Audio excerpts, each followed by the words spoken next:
Ahoj lidi, vítejte u tohoto videa a dneska je to tak jedno slovo. Takže tak, a předem řeknu, jaké lidi taguji. Takže LPS Jessku, Jessico, ty už si to točila. Takže LPS Jessiku, potom taguji LPS Majdu a LPS Girls, nebo jak se jmenuje. Takže tak. Že tyto tři LPS Jessiku, LPS Majdu a LPS a Girls. A můžeme mít na to tvoje vlasy hnědé, oblíbená věc Liz Pečop. Den minulé noci v kině, klasika.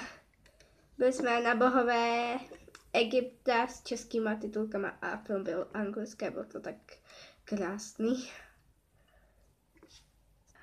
Oblíbené pití, no tak já mám to koktejl, třeba juice, anebo ty šťávy, takový syrupy od Relax a Kofolu a Bubble tea a tak. Já prostě mám ráda všechno k pití. Vysněné auto, Hyundai nebo Škodovku, ale spíš to Hyundai. Místo, kde natáčíš, v mém pokoji.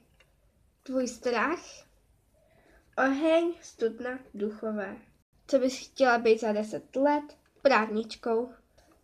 S kým jsi strávila včerejší večer? S rodinou. Nejsi?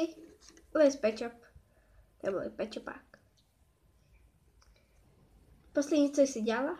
Jedla a před chvilkou jsem mýmu novýmu potkanovi čistila klec, takže jsem čistila klec. Co máš na sobě? Přece oblečení. Tvoje oblíbená knížka? Deník malého poseroutky. Teďkom čtu Víla za všechny prachy. Poslední, co jsi jedla? Chleba ve vajíčku, klasika. Tvůj život? Super. Tvoje nálada? Boží. Tvoje léto? Úžasný. Kdy ses naposledy smála? Nevím. Nejoblíbenější víkendová činnost? Natáčení a chodit někdy do bazénu. Pivo? Mňam. Zima? Jupi! Dovolená? Boží. Na tvé posteli? Plišáci. Tak, to by bylo všechno k dnešnímu videu, takže taguji tady ty 3 lidi, LPS Majdu, LPS Jessiku a LPS a Girls. Takže tyto 3 lidi a ahoj!